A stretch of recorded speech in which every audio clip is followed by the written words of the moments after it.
నాతో మాట్లాడమని యేసు నామములో ప్రార్థించి అడిగి వేడుకొచ్చున్నాము తండ్రి. ఆమేన్.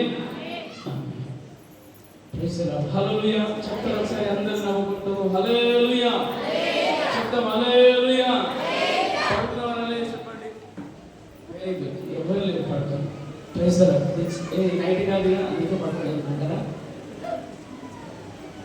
మంచిదండి ప్రేమిల వాళ్ళ. చూడండి, యేసుక్రీస్తు ప్రభుల వారు ఈ రోజు గనక మనల్ని జ్ఞాపకము చేసుకోబోతారు. దయచేసి ఎవరుస్తున్నారా దయచేసి వచ్చి కూర్చుంటారా? కొద్ది నిమిషాలు బయట ఉన్న వారందరూ కూడా వచ్చి కూర్చోవాలని మనవి చేస్తున్నాను. అందరూ రావాలి దయచేసి. అయితే గమనించండి, యేసుక్రీస్తు ప్రభుల వారు రావడానికి గల కారణం ఏందయ్యా అంటే గనక సమస్త మానవాళి రక్షించబడడానికి రావాలి. సమస్త మానవాళి రక్షణ కొరకై ఆయన పరిశుద్ధమైనటువంటి రక్తము చిందించబడితేనే తప్ప పాప విమోచన లేదు, పాప రక్షణ లేదు.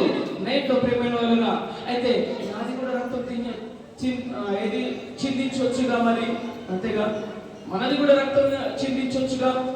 అంటే కనుక ప్రేమైన వలన నీ రక్తము నా రక్తము కుదరదు, కానీ పరిశుద్ధమైనటువంటి రక్తము చిందించబడితేనే తప్ప పాప విమోచన లేదు. ఆమేన్. ఏంటండి? పాప విమోచన లేదు. అందుకనే ఒకానొక దినమున ఒక యజమానుడు, ఒక తండ్రి తన ఇద్దరు కుమారులకు చెప్తా ఉంటాడు, అయ్యా నేను కొద్ది రోజులలో నేను చనిపోతా ఉన్నాను, నాకు అర్థమైపోతా ఉంది, నా పరిస్థితి బాగోలేదు, నా ఆయాసం వస్తూ ఉంది, నా గుండె దడ దడ దడ దడ ఆడుతూ ఉంది, రేపు మాపు నేను చనిపోతా ఉన్నాను. ఇదిగో ఈ యొక్క తమ్ముని నేను ఏ విధంగా అయితే కాపాడుకున్నానో ఈ యొక్క తమ్ముని కూడా ఆ విధంగా కాపాడు అని తన యొక్క అన్నగారికి చెబుతా ఉంటాడు. అయితే ప్రియమైన వారు గమనించండి, ఒకనొక దినమున తన తండ్రి గారు చనిపోయారు. ఇప్పుడు బాధ్యత ఎవరిదంటారు? అంతేనంటారా? ప్రజలకు చెప్పాలి అందరూ. మీరు రెస్పాండ్ అవుతే ఏంటంటే కనుక సింపుల్గా అర్థమవుతుంది. రెస్పాండ్ అవ్వకపోతే మాట్లాడుతుంటే అవి మాట్లాడనివ్వండి అన్నట్టుగా ఉంటుంది. ప్రజలకు హల్లెలూయా. ఆ యొక్క యవ్వనస్తుడైనటువంటి ఇద్దరు ట్విన్స్ ఉన్నారు, ఇద్దరు కవల పిల్లలు ఉన్నారు. తన తండ్రి చనిపోయాడు. ఈ యొక్క పెద్దవాడైనటువంటి ఆ కుమారుడు ఏం చేశాడంటే దినదినము చదివి ఒకనొక దినమున గొప్పవాడయ్యాడు, లాయర్ అయ్యాడు. ఆమె ఏమైపోయాడు? లాయర్ అయిపోయాడు. అయితే వీడు చిన్నవాడు ఉన్నాడే, ఆ చిన్నవాడు కాస్త ఏమైపోయాడంటే కనుక వాళ్ళ తండ్రి గారు చెప్పినా వినరా, ఈ అన్నగారు చెప్పినా కూడా వినట్లేదు.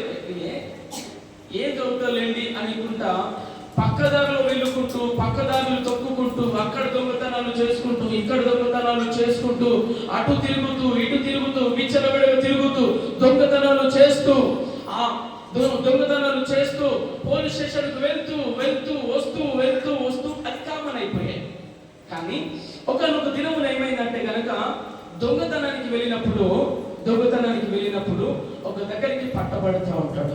పట్టబడినప్పుడు ఒక వ్యక్తి పట్టుకున్నప్పుడు అతన్ని పొడి చేసి చంపేస్తాడు. ఆ వ్యక్తిని పొడిచి చంపేస్తాడు. చంపేసిన తర్వాత వామ్మో అని భయపడుకుంటూ పరిగెత్తుకుంటూ ఇంటికి వస్తూ ఉంటాడు. తన యొక్క అన్న దగ్గరికి వస్తూ ఉంటాడు. తన యొక్క అన్న లాయర్ అయి ఉన్నాడు. అయితే వచ్చినప్పుడు ఏం జరిగింది అయ్యా అంటే కనుక, ఏమైంది తమ్ముడు, ఏమైంది, ఆ రక్తపు మడుగులేంటి, ఆ చొక్క ఏంటి అంటే కనుక, అన్నయ్య నేను అనుకోకుండా ఒక వ్యక్తిని నేను పొడిచినాను, తప్పు చేశాను, ఇదిగో పోలీసు వాళ్ళు నన్ను తరుముతా ఉన్నారు, అక్కడ ఉన్నటువంటి ప్రజలు నన్ను తరుముతా ఉన్నారు, అందుకే నేను వస్తున్నాను అని చెప్పేసరికి, అరే నీ షర్ట్ నాకు ఇచ్చేసాయి, నా షర్ట్ నువ్వు వేసుకో, లాయర్ కోట్ ఏమో నువ్వు వేసుకో, నీవు తడి బట్టలతో ఉన్నటువంటి రక్తంతో ఉన్నటువంటి నీ యొక్క చొక్కని నాకు ఇవ్వని చెప్తాడు. ఎందుకన్నాయా అంటే కనుక, ఒరే నేను చెప్పేది వినరా అని చెప్తాడు. చెప్పింది వినరా అన్నప్పుడు అతను వెళ్తాడు. చేసేసరికి పోలీసు వాళ్ళు వస్తారు. పోలీసు వాళ్ళు వచ్చిన తర్వాత ఎవరు కనబడతారు? అన్నయ్య కనబడతారా, తమ్ముడు కనబడతారా? అన్నయ్యనే కనబడతాడుగా. రానే వచ్చారు పోలీసు వాళ్ళు, రానే వచ్చి అతన్ని పట్టుకున్నారు. అతన్ని పట్టుకొని అక్కడ వచ్చినటువంటి తమ్ముడు అంటాడు, అన్నయ్య అతను నేను హత్య చేసిందంటే అదేదో కోర్టులో చెప్పని చెప్పేస్తాడు. అతను రక్తపు మడుగులతో ఉన్నాడు కాబట్టి, ఇద్దరు ట్విన్స్ కాబట్టి, ఇద్దరికి డిఫరెంట్ ఏమి లేదు కాబట్టి, వాళ్ళిద్దరు కూడా కవల పిల్లలు కాబట్టి వారి అర్థం చేసుకోకుండా ఏం చేశారంటే కనుక చాకచక్యంగా ఈ యొక్క అన్న అయినటువంటి ఆయన ఏం చేశారంటే కనుక తనకు బదులుగా ఏం చేశారంటే కనుక స్టేషన్కి వెళ్ళిపోయాడు. స్టేషన్కి వెళ్ళిపోవడమే కాదు కానీ కోర్టు మెట్టు ఎక్కాడు. కోర్టు మెట్టు ఎక్కిన తర్వాత అక్కడ తీర్పు వచ్చినటువంటి విషయం ఏంటంటే కనుక ఉరి శిక్ష విధించడం జరిగింది. ఎవరికి? అన్నయ్యకి ఉరి శిక్ష విధించడం జరిగిన తర్వాత, నేను తప్పు చేసింది, నన్ను శిక్షించండి, మా అన్నయ్యని ఏమనొద్దు అంటే కనుక అక్కడ పట్టించుకోలేదు. అక్కడ క్లియర్ కట్ గా కనబడతా ఉంది. ఇంకేం కావాలి, పోలీసు వాళ్ళు ఉన్నారు, అక్కడ సాక్షులు ఉన్నారు అని చెప్పేసి అతనికి ఉరి శిక్ష విధించడం స్టార్ట్ చేశారు. స్టార్ట్ చేసిన తర్వాత ఒకనొక దినమున ఒక 2 రోజుల ముందు చివరి కోరిక ఏంటయ్యా అంటే కనుక, చివరి కోరిక ఏం లేదు కానీ ఒక కోరిక ఉంది, మా తమ్ముని పిలుచుకొని రండి అని చెప్పేశారు. ఆ తమ్ముని పిలుచుకొని వస్తూ ఉంటారు. వచ్చినప్పుడు ఎందుకనయ్యా నా గురించి మరణించడానికి సిద్ధపడ్డారు? ఎందుకనయ్యా నా గురించి ఈరోజు ఉరికంపం ఎక్కుతా ఉన్నారు? నేను కనుక పాపం చేసింది, నేను కదా దొంగతనం చేసింది, నేను కదా హత్య చేసింది, నేను వ్యతిరేకంగా జీవించాను. ఎందుకంటే కనుక తమ్ముడు, నేను నీ గురించి మన నాన్నగారికి మాట ఇచ్చాను, నేను నిన్ను సరిగా పెంచాలని నేను మాట ఇచ్చాను. నువ్వు తప్పుతో త్రోవలు పోయావు కాబట్టి ఆ శిక్షను నేను భరించడానికి సిద్ధంగా ఉన్నాను. ఆమె ఎన్నిసార్లు చెప్పినా వినలేదు తమ్ముడా, ఎన్నిసార్లు నేను చెప్పినాను వినలే, నేను బతిమిలాడినా వినలేదు. ఆఖరికి నీ యొక్క హత్య ఏమైందంటే నాకు ఉరిగా మారింది. ఏంటండి ఉరిగా మారింది అంటే, అన్నయ్య దయచేసి ఇప్పటికైనా నేను చెప్తానంటే నువ్వు ఇక ఏమి చెప్పొద్దు, కానీ నీ వలన నేను ఈరోజు మరణించబోతా ఉన్నాను. నీ గురించి నేను ఈరోజు మరణించబోతా ఉన్నాను. నీ గురించి, నువ్వు చేసినటువంటి పాపముల గురించి నేను మరణించబోతా ఉన్నాను. నీవు చేసినటువంటి తప్పు గురించి నేను ఈరోజు ఖమ్మము సిలువ దగ్గరికి వేలాడదీయబడతా ఉన్నాను, ఉరి కంబం ఎక్కబోతా ఉన్నాను తమ్ముడు అంటే, వాడు అన్నయ్య నా గురించి మరణించడానికి సిద్ధపాటు కలిగారు కాబట్టి నేను ఇక నుండైనా మాట ఇస్తున్నాను, ఏ పాపము చెయ్యను, ఏ దోషము చెయ్యను, నేను ఎవరిని కూడా దూషించను, ఎవరిని కూడా హింసించను. నువ్వు ఏ విధంగా అయితే బ్రతికావో లాయర్గా, నేను అదే విధంగా ఉండి బ్రతికుతానని ఒక మంచి తీర్మానం తీసుకున్నాడు ప్రేమనులారా. అదే విధంగా చెప్తున్నటువంటి మాట ఏంటో తెలుసా, 2000 సంవత్సరాల క్రితం యేసుక్రీస్తు ప్రభుల వారు అదే చేశారు. 2025 సంవత్సరాల క్రితము యేసుక్రీస్తు ప్రభుల వారు ఆ అన్నయ్య ఏ విధంగా అయితే చచ్చిపోయాడో, ఆ అన్నయ్య ఏ విధంగా అయితే ఉరికంబానికి ఎక్కాడో, నా యొక్క ప్రియమైనవారా, ఈరోజు నీవు చేసినటువంటి తప్పులకు, నీవు చేసినటువంటి పొరపాట్లకు, నీవు చేసినటువంటి కాళ్ళతో చేసినటువంటి ఆ తప్పులకు నా యేసయ్య సిలువ బలియాగమైపోయే, కాళ్ళకు మేకులు కొట్టబడ్డాడండి.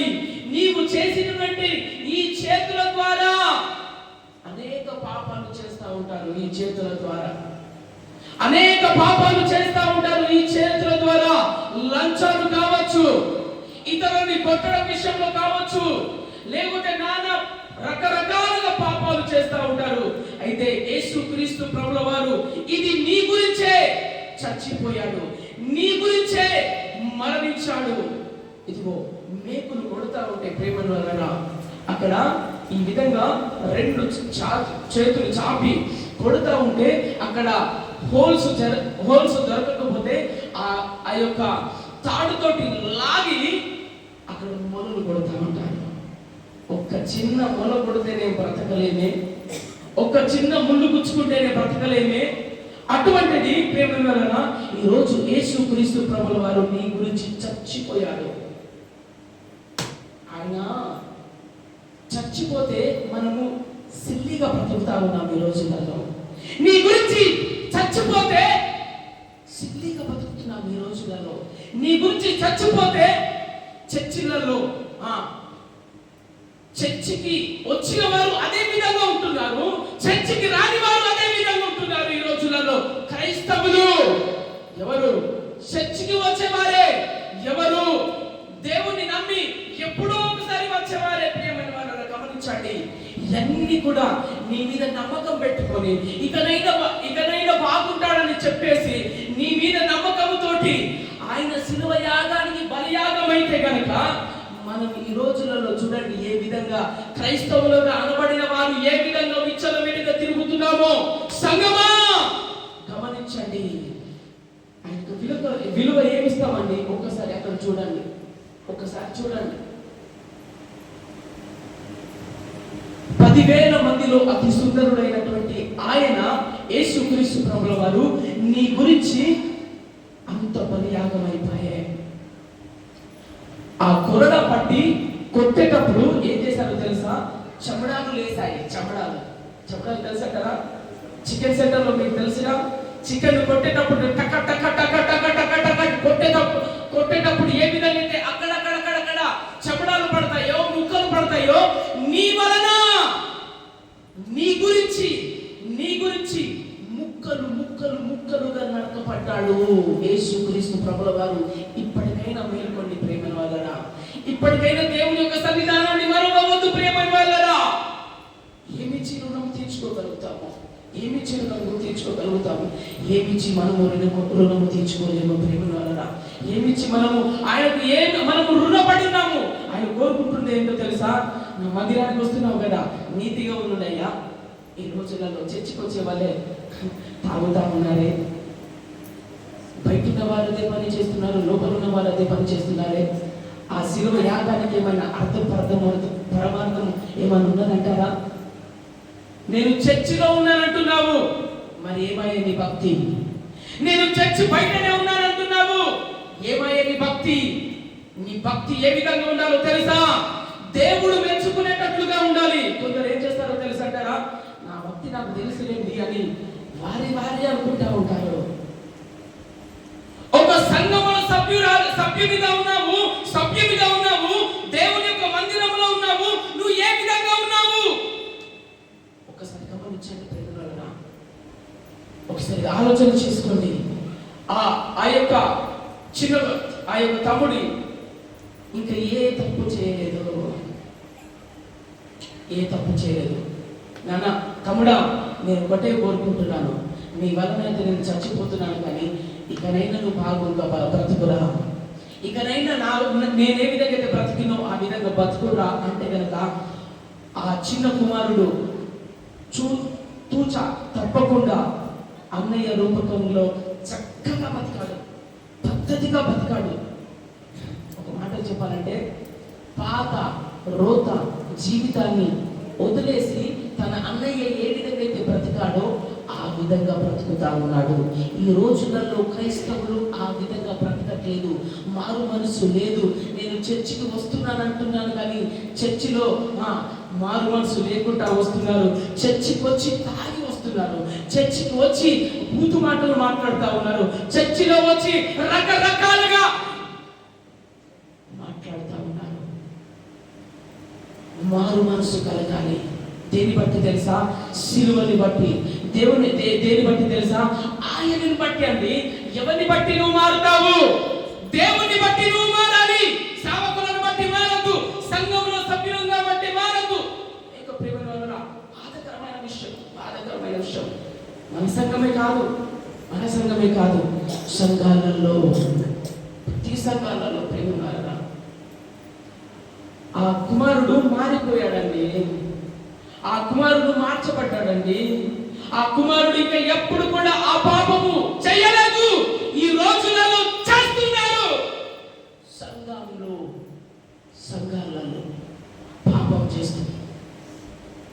పాపాలలో కూరుకుపోయి బతుకుతా ఉన్నారు ఈ రోజులలో. అదేనా దేవుడికి ఇచ్చినటువంటి విలువ? చూడండి ప్రేమగా, అది నేను మార్నింగ్ చెప్పానుగా, ఇక్కడ మోసుకొని వెళ్తా ఉంటే 60 కేజీల బండని మోస్తా ఉంటే ఏ విధంగా ఉంటుందండి? ఒక బియ్యపు బస్తాని మొయ్యడానికి గ్రిప్ ఉన్నటువంటి వాటినే ఎత్తుకోవడానికి అమ్మా అమ్మా అని అంటా ఉంటామే. 60 కేజీల ఉన్నటువంటి ఆ గుండ్రపు చెక్కని మోయలేక 3-4 సార్లు కింద పడ్డాడండి. ఆ ముళ్ళ కిరీటము అది పెడతా ఉంటే ఇంచున్నర దిగింది లోపలికి. ఇంచున్నర దిగింది.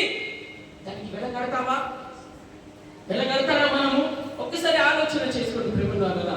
నన్ను తప్పుగా అర్థం చేసుకోవద్దు, కానీ నీవు ఏం చేయాలో తెలుసా? నీవు దేవుని యొక్క సన్నిధిలో దేవుణ్ణి నమ్మినటువంటి బిడ్డగా పరిపూర్ణులుగా కావాలి. అది ఈ రోజు దేవుడు కోరుకుంటున్నాడు. పరిపూర్ణులు అంటే ఏ విధంగా ఉంటారో తెలుసా? వాళ్ళు తగ్గింపు స్వభావం కనబడతా ఉంటది. ఆమె వారిలో దేవుని యొక్క ఆనవాళ్ళు కనబడతా ఉంటాయి. దయ్యపు ఆనవాళ్ళు కనబడాయి. ఏ ఆనవాళ్ళు కనబడతాయి? పరిశుద్ధత కనబడుతుంది, తగ్గింపు స్వభావం కనబడుతుంది, గర్వపు మాటలు వినబడాయి, కనబడాయి. ఈ రోజులలో ప్రేమలో చూడండి, నీవు ఏ విధంగా మారాలో తెలుసా?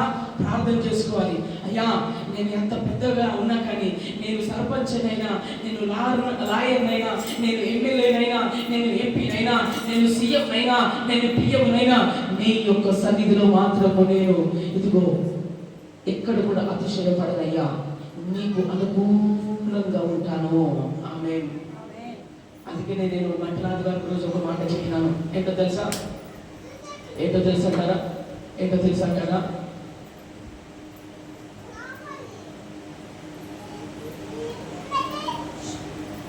ఒకసారి తీయండి మాటలు. నిర్గమకాండము తీయండి ఒకసారి.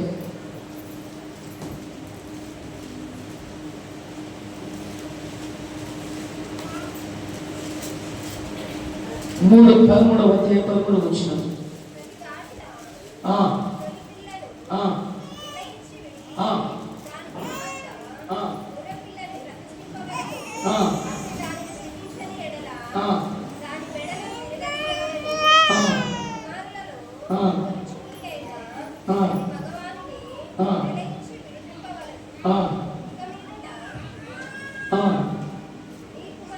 దయచేసి గమనించండి, అదే మాట నేను చెప్తా ఉన్నాను. ప్రతి గాడిద తొలి పిల్లను వెల ఇచ్చి విడిపించి దానికి మారుగా గొర్రె పిల్లను ప్రతిష్ఠింపవలెను. అట్లు దానిని విడిపించని ఎడల దాని మెడ విరగదీయబడాలి. ఏంటండి? ఒక గాడిద పిల్లను తీసుకొచ్చామనుకోండి, అది బ్రతికి ఉండాలి అంటే గనక ఏం చేయాలంటే తెలుసా? గొర్రె పిల్లని ప్రతిష్ఠించాలి. ఒకవేళ గొర్రె పిల్ల కనుక ప్రతిష్ఠించకపోతే ఈ గాడిద యొక్క మెడను ఏం చేయాలో తెలుసా? ఇట్లా ఇరవబడాలి. ఏంటండి? ఇరవబడాలి. దానికి సాదృశ్యం ఏంటో తెలుసా? గాడిదకు బదులుగా మనం ఉన్నాము. మనము చేసిన తప్పులకు ప్రియమైన వాళ్ళరా మన తల విరగబడాలి. కానీ ప్రతిష్ఠత చేసి యేసుక్రీస్తు ప్రభుల వారు గొర్రె రూపంలో నిన్ను ప్రేమించి ఆయన బలియాగం అయ్యాడు. నీ గురించి బలియాగం అయితే ప్రియమైన వాళ్ళరా నువ్వు ఏ విధంగా ఉండాలండి? నువ్వు ఏ విధంగా బ్రతకాలండి? నేను క్రైస్తవుని అని చెప్తా ఉన్నామే. మనము క్రైస్తవులుగా చెబుతున్నాము, మాట నిజమే. కానీ మనము దేవుని యొక్క సన్నిధిలో ఈరోజు గుడ్ ఫ్రైడే అని చెబుతా ఉన్నాం. ఎన్నో పోయినాయి, ఇటువంటి చాలా పోయినాయి. పోలేదా? 20 సంవత్సరాలతో 30 సంవత్సరాలు పోతేనే ఉన్నాయి. కానీ మనలో ఉన్నటువంటి ఆ అహము, ఆ గర్వము, ఆ మనస్సు అదే విధంగా వెళ్ళిపోతుంది. ఇది వస్తుంది వెళ్ళిపోతుంది. గుడ్ ఫ్రైడేలు వస్తున్నాయి వెళ్ళిపోతున్నాయి. ఇవి వస్తూనే ఉంటాయి, వెళ్ళిపోతున్నాయి. కానీ ఒకవేళ దేవుడు కనుక వస్తే కనుక జాగ్రత్త. దేవుడు కనుక వస్తే ప్రేమలను గమనించండి, దేవుని ఇంత వేల ఇచ్చి కొనుక్కున్నటువంటి మనల్ని, ప్రాణం పెట్టినటువంటి మనల్ని, ఎంతగానో ప్రేమించినటువంటి మనల్ని, ప్రేమను కదా నిత్య జీవానికి వారసులుగా అవ్వటానికి మనము దేవతి దేవుడు ప్రయత్నం చేస్తే కనుక, ఆయన ప్రాణం పెడితే కనుక దాన్ని పట్టించుకోకుండా మనము దేవునికి దూరంగా బ్రతుకుతూ ఉన్నాము ఈ రోజులలో. గమనించండి, నీ గురించే ఈరోజు మరణించింది, గుర్తుపెట్టుకో. ఎప్పటికైనా మీరు గుర్తుపెట్టుకోండి, ఎప్పటికైనా మీ గుండెలలో రాసి పెట్టుకోండి, యేసయ్య నా గురించి మరణించాడు. నీ గురించి మరణించడమే కాదు కానీ ఈ మాటలు ఎవరెవరైతే వింటున్నారో ప్రియమైన వాళ్ళరా, దేవుని యొక్క సంగమా, బండపల్లి ప్రాంతము గ్రామస్తులారా, ఈరోజు యేసుక్రీస్తు ప్రభుల వారు నీ గురించే చచ్చిపోయాడు, నీ పాపముల గురించి చచ్చిపోయాడు, సమస్త మానవాళి గురించి చచ్చిపోయాడు. ఎందుకో తెలుసు అంటారా? ఇదిగో పరిశుద్ధమైనటువంటి రక్తము చిందించిందైనా పడితేనే తప్ప పాప విమోచన ఉండదు. గమనించండి, ఈరోజు చక్కటి సమయము. నువ్వు ఈరోజు ఒక మంచి తీర్మానం తీసుకో, ఒక మంచి తీర్మానము మనం తీసుకుందాం. ఇక నుండి మనము విచ్చలవిడిగా తిరిగినామేమో కావచ్చు, కానీ ఇక నుండి అయ్యా నేను నీకు ఇష్టానుసారంగా తిరుగుతానయ్యా. ఒక మాట చెప్పి నేను ముగిస్తాను.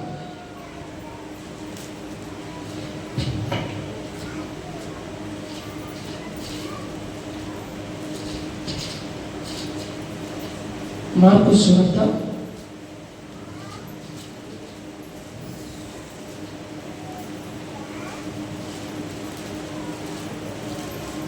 'ఏముండదంటే నా ఇష్టం కాదు కానీ అని చూడాలి ఒకసారి.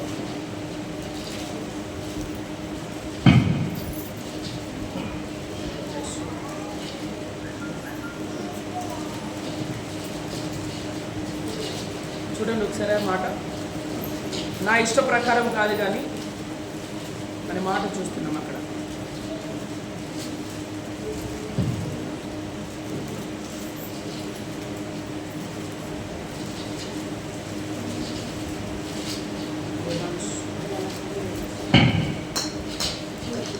చివరి మాటలలో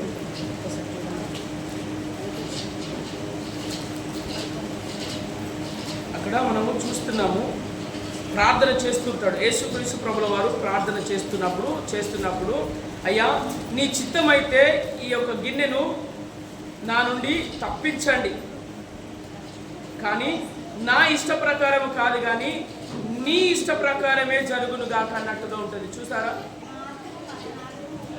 మార్కు చదవండి ఒక మాట. 14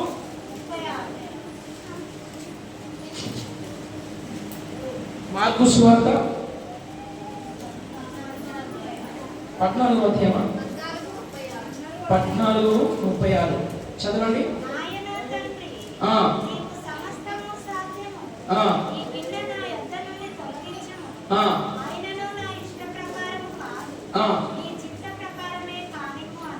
ఏంటండి, చూడండి ఎంత చక్కటి మాటలు మాట్లాడుతూ ఉన్నారు. అంత బాధ భరించిన, అంత హింసించిన, అయ్యా ఇదిగో నేను కొద్ది క్షణాలలో నేను మరణించబోతా ఉన్నాను, కొద్ది క్షణాలలో నేను అయ్యా సిలువకు బలియాగం అయిపోతా ఉన్నాను, కానీ నా ఇష్టం కాదు కానీ నీ ఇష్ట ప్రకారమే నేను నడవాలని అక్కడ మనం లేఖన భాగాలలో మనము తేటగా మనము చూస్తున్నాము. ప్రేమ వల్ల ఎంత చక్కటి మాట తెలుసంటారా? ఎంత చక్కటి మాట అంటే తెలుసారా?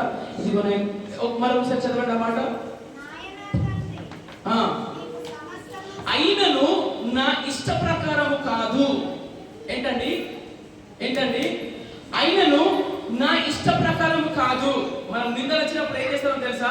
అవమానాలు వచ్చినప్పుడు ఎందుకు నాకు ఈ నిందలు, ఎందుకు ఈ అవమానాలు అంటే మనం అనుకుంటా ఉంటాము. కానీ ఆయనకు నిందలు వచ్చినప్పుడు, అవమానాలు వచ్చినప్పుడు, వేదనలు వచ్చినప్పుడు, దుఃఖం వచ్చినప్పుడు ఆయన అంటున్నటువంటి మాట ఏంటో తెలుసా?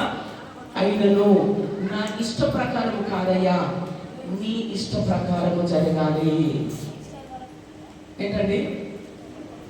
దేవుని నమ్మినటువంటి బిడ్డలముగా నా ఇష్టము కాదు, ఆయన ఇష్టానుసారంగా మనం బ్రతకాలి. దావీదు గారిని అంటా ఉంటాడు, ఏమని అంటా ఉంటాడు? దావీదు నా హృదయానుసారుడు, నెరవేర్చేవాడు. ఏంటండి? నా ఉద్దేశంలో నెరవేర్చేవాడు. నీవు ఈ రోజు ఏ విధంగా ఉండాలో తెలుసా? నీ ఉద్దేశంలో నెరవేర్చేవాడిగా ఉండడానికి వీల్లేదు. ఎందుకు నిన్ను ఏర్పరచుకున్నది? నీ ఉద్దేశంలో నెరవేర్చడానికా? అంతేనా? నాకు కారు కావాలి, నాకు బంగారు కావాలి. ఈ రోజులలో దాన్ని బట్టే చర్చికి రాని పరిస్థితులలో బిజీ అయిపోయారు. ఆయన చిత్త ప్రకారం. అందుకని అంటాడు కదా, మొదటగా నా నీతిని, నా రాజ్యాన్ని మీరు వెతకండి, తర్వాత మీ అన్ని వస్తాయి అంటున్నాడు దేవాది దేవుడు. ఏమంటారు? ఫర్ ఎగ్జాంపుల్ ఒక మాట చెప్తాను. మొదటగా నా నీతిని, నా రాజ్యాన్ని వెతకండి, మిగతావి అన్ని నేను ఇస్తాను అని అంటున్నాడు. ఒక మాట చెప్పి నేను ముగిస్తాను.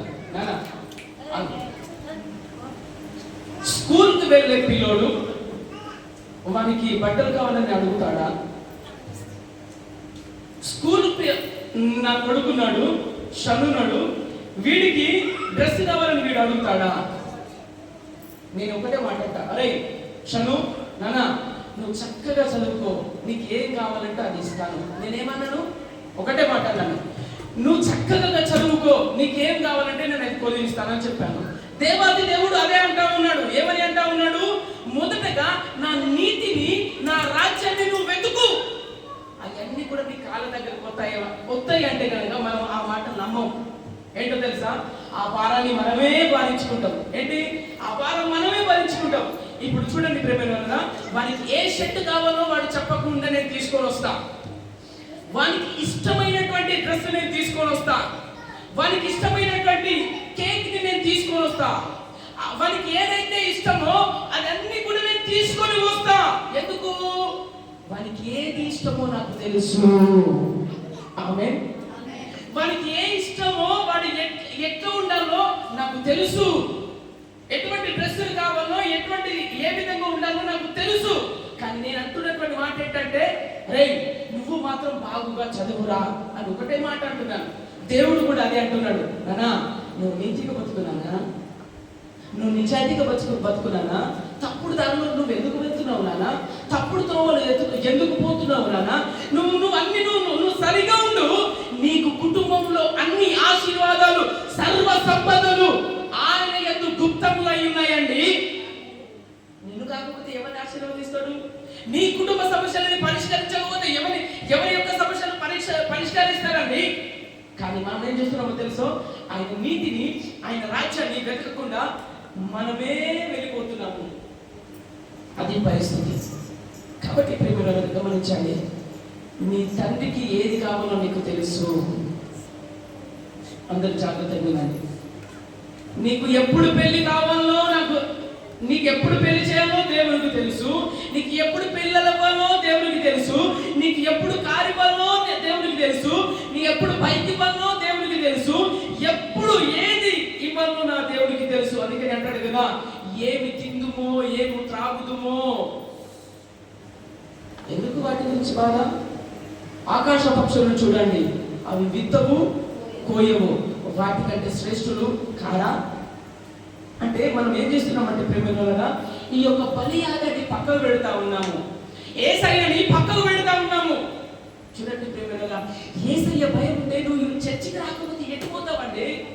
యేసయ్య నా గురించి మరణించాడు. మొన్నటి దినం 40 రోజులు నిరాటంకంగా జరిగినాయి. చూడండి మన భక్తి పరులు ఏమంటారు తెలుసా? ఈయనండి 40 రోజులు ప్రార్థన చేస్తారు, ఈయనే ఉన్నాడా అని అనుకున్న మహానుభావులు ఉన్నారు చాలా మంది.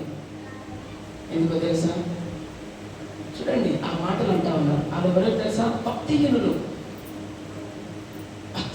నిజం చెప్తున్నాను. ఎందుకో తెలుసా? ఎప్పటికీ దేవుని యొక్క రాకడ ఎప్పుడో తెలియదండి. కొద్ది నిమిషాలే ఆయన సన్నిధిలో ఉంటే పాపం చేయకుండా బతుకుతాం. అది ముచ్చట. కనీసం ఇక్కడ వచ్చి కూర్చొని ఉంటే మన ఆలోచనలు, మన తలంపులు, మన చూపులు కరెక్ట్ ఆయన వైపు చూస్తాయి, వాక్యం వైపు చూస్తుంది, దేవుని యొక్క భయం ఉంటది. అదే ఇంట్లో ఉంటే కనుక ప్రార్థన చేసుకొని అక్కడ పాటలు వినబడతా ఉంటాయి కూడా పాటలు లెక్క చేయకుండా మనం వెళ్ళిపోతూ ఉంటాము. ప్రేమ వలన గమనించండి. ఒక క్రైస్తవునివి నువ్వు. ఈ రోజులలో అన్యులకు క్రైస్తవులకు డిఫరెంట్ లేదు. క్రైస్తవులు నిజమండి. ఎటుపోతుంది భక్తి జీవితము, ఎటుపోతుంది భయము దేవుడు అంటే? దేవాది దేవుని యొక్క లేఖనాలు సెలవిస్తా ఉన్నాయి. ఏంటంటే తెలుసా? భయముతోను వణుకుతోను నీ రక్షణని కాపాడుకోవాలి. ప్రతినిత్యం నువ్వు కాపాడుకోవాలి. నువ్వు కాపాడకపోతే ఆ రక్షణ పోతుంది. నువ్వు పాపములో అదే పాపములో జీవిస్తే కనుక ఇంత శ్రమ పడినటువంటి దేవుడు వృధా అయిపోతుంది, వృధా అయిపోతుంది. ప్రేమలను గమనించండి. కాబట్టి మనం అందరం నువ్వు ఏది కోరుకోవాలో, నువ్వు నీకు ఏది కావాలో నా దేవుడు ఖచ్చితంగా ఇస్తాడు. కానీ నువ్వు ఒక మంచి తీర్మానం తీసుకుంటావా? ఈ 2025వ సంవత్సరములో గుడ్ ఫ్రైడే సందర్భంగా ఒక మంచి తీర్మానం తీసుకో, మంచి తీర్మానం తీసుకో. అయ్యా, బ్రతుకుతే నీ గురించి బ్రతుకుతానయ్యా, చచ్చిపోతే నీ గురించి చచ్చిపోతానయ్యా అని మంచి తీర్మానం తీసుకోవాలి. ఎందుకో తెలుసంటారా? ఒకనొక దినమున చచ్చిపోతే పరలోకానికి వెళ్ళిపోతాము. నీతిగా నిజాయితీగా బ్రతుకుతే, ఈ లోకపరంగా మనం ఆలోచన చేస్తే పడిపోతాము. ఈ లోకం గురించి ఆలోచన చేస్తే వేరైపోతాము. ప్రేమగా కాబట్టి మనం అందరం కూడా ఒక మంచి తీర్మానం తీసుకుందాం. దయచేసి అందరూ కూడా మోకరిద్దాం, ప్రార్థన చేసుకుందాం, ప్రార్థన చేసుకుందాం. ప్రార్థన ప్రార్థన ప్రార్థన. ఒక మంచి తీర్మానం తీసుకుందామా? ఒక మంచి తీర్మానం